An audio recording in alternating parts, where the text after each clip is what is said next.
చప్పిడి రాము నా పేరు. మీరు ఇక్కడ మండల టీడీపీ మాజీ పార్టీ ప్రెసిడెంట్‌గా చేశాను. అవునా? ఆ! ఇప్పుడు ఎలక్షన్స్ వస్తున్నాయి గదా! 10 రోజుల్లో మరి ఎలా ఉంది ఇక్కడ మాచర్లలో పరిస్థితి?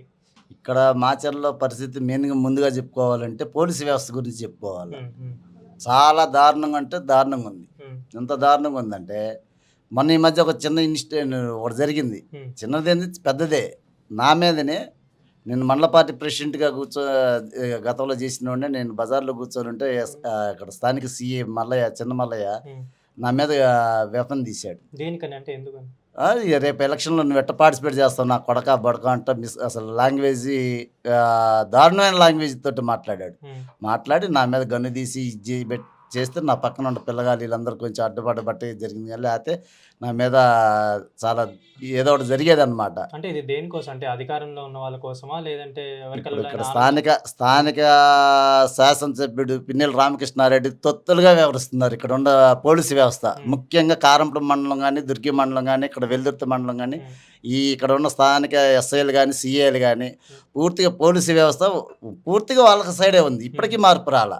ఎన్నికల కోడ్ ఉంది. హ్మ్. ఎన్నికల కోడ్‌లో కూడా పూర్తిగా వాళ్ళకెళ్ళే వ్యవస్థ అంతా పనిచేస్తా ఉంది. హ్మ్. మీరేమన్నా దానిపైన అధికారులకేమైనా ఆ! ఫిర్యాదు నేను చేయడం ఆర్‌ఓ గారికి రిపోర్ట్ చేసినాను. ఇక్కడ హ్మ్. స్థానిక అప్పుడు ఎస్పీ గారికి చేశా, ఐజీ హ్మ్. గారికి చేశా, హ్మ్. డీజీపీ గారికి చేశా.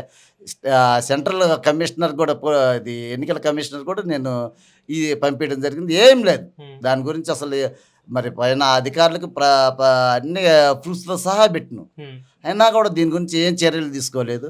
అతనికేదో మళ్ళా నన్నేం చేస్తారు, రేపు నిన్నెట్ట కూర్చోబెడతాను చూస్తాను నా కొడకా, బడకా అని కూడా మొన్న ఈ మధ్య కూడా వాళ్ళ లాంగ్వేజ్ వాడటం జరిగింది. అది. ఇంతమంది అధికారులకు చెప్పుకుంటే ఏం జరగకపోతే ఇంక నా నా స్థాయిలో నాకే రక్షణ లేకపోతే కింద స్థాయి కార్యకర్తలు మేము ఏ రకంగా కాపాడుకుంటాం. హ్మ్. మేజర్‌గా ఏం లేదు. రేపు మాలాంటి వాళ్ళు మొత్తాన్ని లోపలేసి హ్మ్. ఎలక్షన్ కాడ వాళ్ళు ఏకపక్షంగా చేసుకోవాలనే ఒక దురుద్దేశంతోటే హ్మ్. ఇదంతా చేస్తుంది. కేవలం పిన్నెల్లి రామకృష్ణారెడ్డి అసమర్థత హ్మ్. ఇదంతా అంతే. మరిప్పుడు ఈ 10 రోజుల్లో ఎలక్షన్స్ మూవ్‌మెంట్ మరి వాళ్ళేమన్నా చేస్తారని అనుకుంటున్నారా మరిక్కడ? చేస్తారనుకుంటే ఆల్రెడీ జనాల్లోనే ప్రిపేర్ అయి ఉండారు. జనాలంత ఆషామాషీగా ఏం లేరు. హ్మ్. జనాలు దానికి కూడా సిద్ధపడే ఉండారు. అతను ఏం చేస్తాడో దానికి సిద్ధపడే ఉన్నాం తెలుగుదేశం కార్యకర్తలు గాని, నాయకులు గాని మొత్తం. హ్మ్. మేమేనా ఏదేదో డూ ఆర్ డై అంతే. హ్మ్. అంత తేలిగ్గా అయితే వదిలిపెట్టే ప్రశ్నే లేదు. ఇయాల ఒకవేళ ఆటలు సాగితే సాగినా ఇక్కడ స్థానిక సీఐ గాని, ఎస్ఐ గాని వీళ్ళందరికీ ఒకటే చెప్తున్నాం. హ్మ్. రేపు రాబోయేది తెలుగుదేశం గవర్నమెంటే. వీళ్ళ సంగతి కూడా చట్టపరంగా చర్యలు గ్యారంటీ తీసుకుంటాం. హ్మ్. ఇయాల రామకృష్ణారెడ్డో లేకపోయినా ఎస్పీ గారు ఇలాంటోళ్ళు ఏదైనా కాపాడారేమో గానీ, రేపు అసలు ఎవడు ఈ దేవుడు కూడా కాపాడలేడు ఈ అధికారుల్ని. హ్మ్. అంటే ఇప్పుడు ఎలక్షన్‌లో ఇక్కడ టీడీపీ నుంచి బ్రహ్మానంద రెడ్డి గారు అండ్ లావు కృష్ణదేవరాయలు గారు ఎంపీగా నిలబడుతున్నారు కదా! మరి వాళ్ళు ఎలా గెలవబోతున్నారు ఏంటి అని?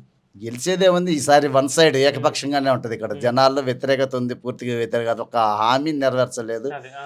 ఇక్కడ ఉన్న స్థానికంగా ఎంపీగా ఇప్పుడు కృష్ణదేవరాయలు గారు గాని, బ్రహ్మానంద రెడ్డి గారు గాని, మీరు ఈ మధ్య కాలంలో జరిగిన ప్రోగ్రామ్స్ మీరు కూడా చూసే ఉంటారు. అవును. ఎట్లా జరిగింది? వాళ్ళదెట్లా జరిగింది? ప్రజలది ఎట్లా ఉంది?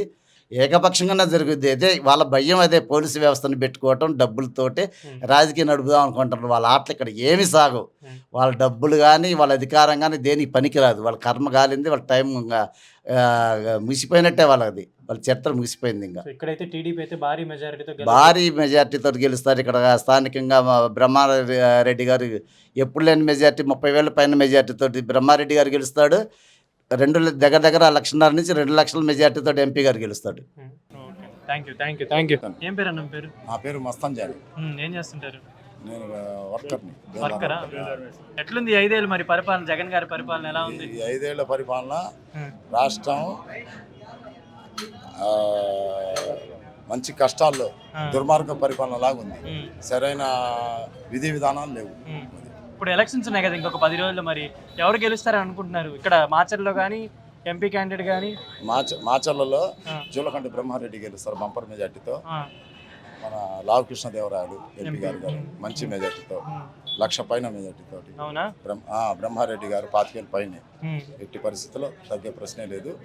కంపల్సరీ గెలుస్తారు. ఇంకా అధికారంలోకి ఎవరు వస్తారు అనుకుంటున్నారు ఏపీలో? అధికారంలో చంద్రబాబు నాయుడు గారు ఉమ్. ఏపీ చంద్రబాబు నాయుడు గారు వస్తారు. ఓకే. కటికల బాలకృష్ణ ఏం చేస్తుంటారన్న?